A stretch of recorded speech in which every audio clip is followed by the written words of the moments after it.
Hey, c'est Jack. Aujourd'hui, on se retrouve pour une nouvelle vidéo. Juste avant de commencer cette vidéo, je vous présente quand même un petit fond d'écran qui a été fait par Nina 2119. Pardon. Au début, je pensais que c'était un mec. Du coup, je suis allé lui parler en mode ouais, viens, copain, tout ça, zizi. Et aussi, un petit dessin de Luffy que j'avais fait il y a un bon moment, quasi presque un an. Alors, au début, quand j'ai fait ce dessin, j'avais pas réellement de réel objectif avec ce dessin. Je savais pas trop quoi en faire en fait. Quand je l'ai, c'est même l'un des premiers, c'est même le seul dessin que j'ai fait sans réellement recopier en fait. Enfin si, ça a été recopié, c'était fait dans le tome, ouais, je vais vous montrer vite fait. Il a été fait à partir du tome 84 pour les 20 ans, une version avec la page couverture pour les 20 ans, comme vous pouvez le voir, le Luffy qui est juste là, là. Et je me suis tout simplement inspiré de ça pour faire le dessin. À la base, ça devait être juste un entraînement pour mes dessins. Et je me suis rendu compte qu'au final, le dessin était pas si mal. Du coup, j'ai voulu le faire sérieusement. Donc voilà le résultat final au final. Donc voilà, et au final, je sais ce que je vais en faire de ce dessin. Je vais tout simplement l'envoyer au doc de la chaîne One Piece Passion pour qu'il l'envoie à Eiichiro Oda lui-même. Et Shiroda, une fois qu'il aura reçu les dessins, il choisira quelques dessins pour les mettre dans les prochains tomes de One Piece, comme ça.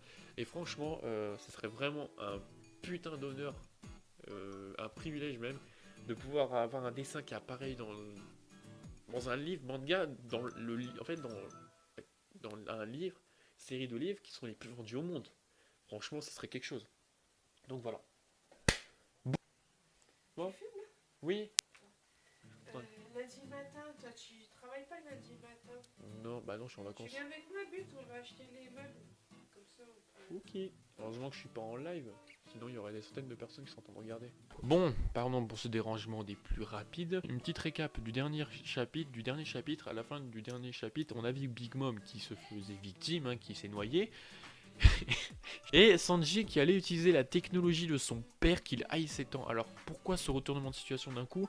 Moi personnellement je pensais que Franky ou voire Usopp avait déjà apporté des modifications à l'équipement. Et au final non, pas du tout. Donc du coup c'est parti pour la review. Tout d'abord on commence avec, on revient avec Sanji où bien sûr t'avais le mec avec le Zoan antique qui se demandait pourquoi Sanji se trimballait avec une boîte de conserve. Bon, cette El Famoso boîte de conserve était tout simplement l'équipement qui permettait à Sanji de se transformer. Mais bien sûr il a fait preuve de mauvaise foi et il a dit que c'était juste pour le tester. Donc en même temps c'est vrai qu'avoir un super costume, même si tu le renies un peu, c'est vrai que ça donne envie quand même d'utiliser quand même. Moi perso c'est ce que j'aurais fait, hein. J'aurais pas perdu de temps. Du coup il l'utilise et la particularité avec ce costume c'est que déjà premièrement il peut se rendre invisible. Après avoir foutu un gros kick, au début t'as Franky et Usopp, ils se demandent mais comment c'est possible, tout ça. Et aussi, à propos, je reviens aussi sur son style de costume. Le nom, je crois que c'était Style Black, un truc comme ça. Bon là ce que je vais dire, je me suis inspiré le doc qui avait dit ça. Pourquoi il était en noir et jaune et pourquoi d'un seul coup il s'est foutu sur le toit? C'est tout simplement dû au fait que c'est lié à un truc de hentai. Je peux pas vous dire plus pourquoi. Hentai, pour ceux qui ne savent pas, c'est du porno animation. Du coup, il utilise son costume. Là, t'as Franky et Usopp qui ont des étoiles dans les yeux, tout ça. Et là, et là, en regardant le costume, enfin après avoir utilisé quand même le costume maintenant, t'as le Sanji qui peut se rendre invisible. Et moi, sur le coup, j'ai pas calculé qu'en fait, il venait de réaliser son rêve de mater les filles sous la douche avec la technologie qui est le plus, celle de son père. C'était complètement de l'ironie parce que il l'a lui-même dit. Désolé si je parle un peu mal, mais c'est ma première review, du coup, faut que je prenne l'habitude. En plus des reviews, genre, en général, j'aime pas ça, mais je sais pas, j'avais trop envie d'en parler du chapitre, c'est un truc dingue. Bon, du coup, Sanji qui a utilisé son costume, tout ça, il a fait preuve de mauvaise foi, qui maintenant a réalisé un de ses rêves de se rendre invisible. Mais est-ce qu'au final, il utilisera vraiment ce costume qu'il est temps pour mater Nami sous la douche en même temps moi je dirais pas non quoi.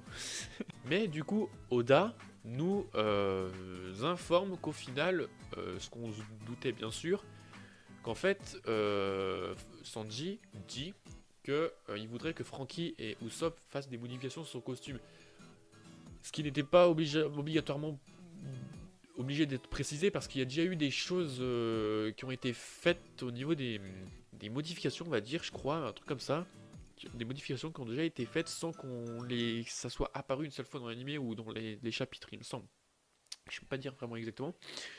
Du coup, à partir de ce moment-là, on n'est plus avec Sanji et on se retrouve avec Nami qui fouille dans les affaires. Le petit truc, c'est qu'il y a un truc qui m'a bien fait rire, c'est que Robin, pardon, Robin qui cherche des indices à propos des poneglyphes parce que les poneglyphes ont été créés à Wano Kuni et c'est là-bas qu'il y a sûrement des secrets sur les poneglyphes et elle espère pouvoir trouver un des poneglyphes là-bas.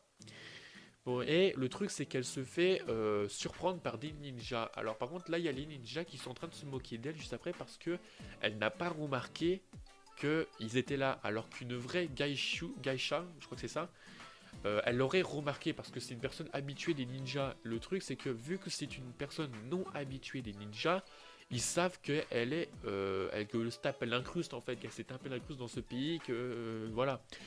Ou alors c'est parce que vraiment elle est trop conne. C'est tout.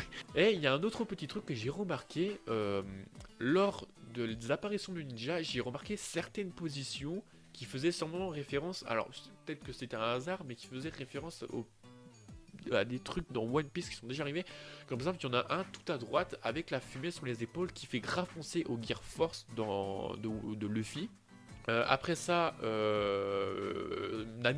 Robin reçoit une grosse pression. Du coup, peut-être qu'est-ce qu'elle va faire? S'enfuir peut-être, mais là avec Twin Ninja qui est derrière elle, elle sera sûrement obligée de dire la vérité. Et peut-être que c'est peut-être une bonne chose qu'elle dise la vérité, sachant que les habitants, ça se peut, enfin ces ninjas là, soit en réalité du côté d'Oden, peut-être qu'ils, voilà quoi, enfin de leur côté, voilà.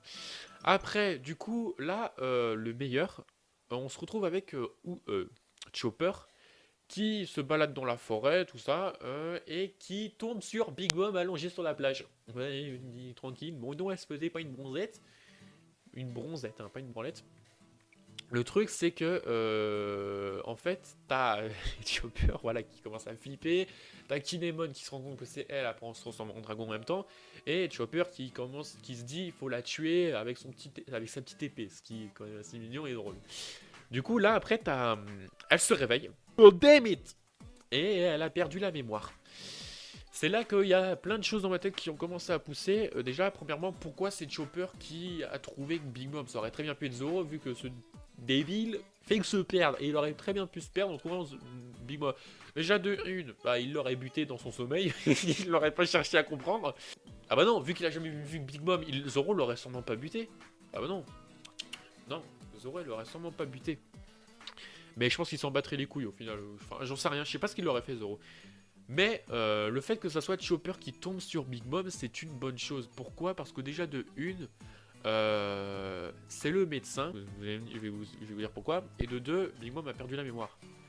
Vu que Chopper c'est le médecin, il sait exactement comment réagir ou comment exactement faire pour que Big Mom ne retrouve pas la mémoire. Vu que c'est le médecin des Mugiwara, je pense qu'à mon avis, il sait ce qu'il doit faire pour que Big Mom ne retrouve pas la mémoire, du moins le plus possible, et pour faire en sorte que Big Mom soit rallié à la cause des Mugiwara, en plus clair, que Big Mom rejoigne les Mugiwara pour un temps partiel, pour un certain moment. Ce qui pourrait vraiment aider pour vaincre Kaido. Mais le petit problème, ça pourrait être les membres eux-mêmes de la famille de Big Mom qui vont déjà essayer de la trouver. Et vu qu'elle a 500 gosses, la probabilité qu'ils les trouvent, ça va être au bout de 5 minutes. Mais le truc, c'est que Chopper va sûrement... Enfin, il va sûrement y avoir un truc du style Big Mom va défendre Chopper pour l'avoir aidé ou un délire dans ce genre, je pense. Parce que là, Big Mom, il n'y a aucune chance qu'elle fasse du mal à Chopper, aux autres, vu qu'elle a perdu la mémoire. Vu qu'elle a aucun intérêt à faire ça. Et voilà. Pour moi, c'est tout simple. C'est comme ça, voilà. Dites-moi si les reviews, ça vous plaît, une version en mode discussion, tout ça. Dites-moi aussi si vous voulez, si vous aimez bien cette position de caméra, ou si vous voulez que je mette plutôt la caméra dans ce sens-là, avec...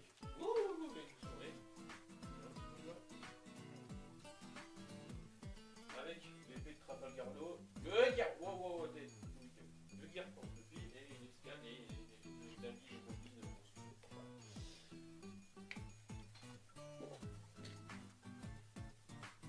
Voilà, c'était la review du chapitre 931. Je pense que cette chaîne va être en fait sur vraiment au thème de One Piece parce que j'adore énormément ce manga et franchement, je sais qu'il y a plein de youtubeurs qui font ça, enfin en général, voilà.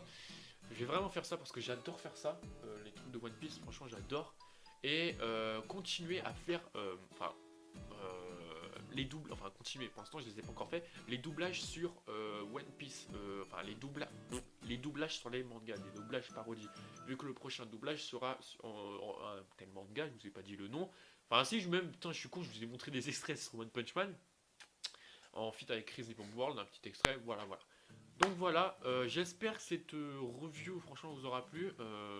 Moi c'est ma première, du coup j'essaye de trouver les bons trucs, les bons mots, les bons trucs. J'ai jamais regardé une preview, je sais même pas comment ça marche exactement. Oh putain, j'étais trop loin du micro là par contre. Donc je vous dis à la prochaine pour une nouvelle review ou une nouvelle réaction de chapitre, donc ça dépend. Donc, ciao.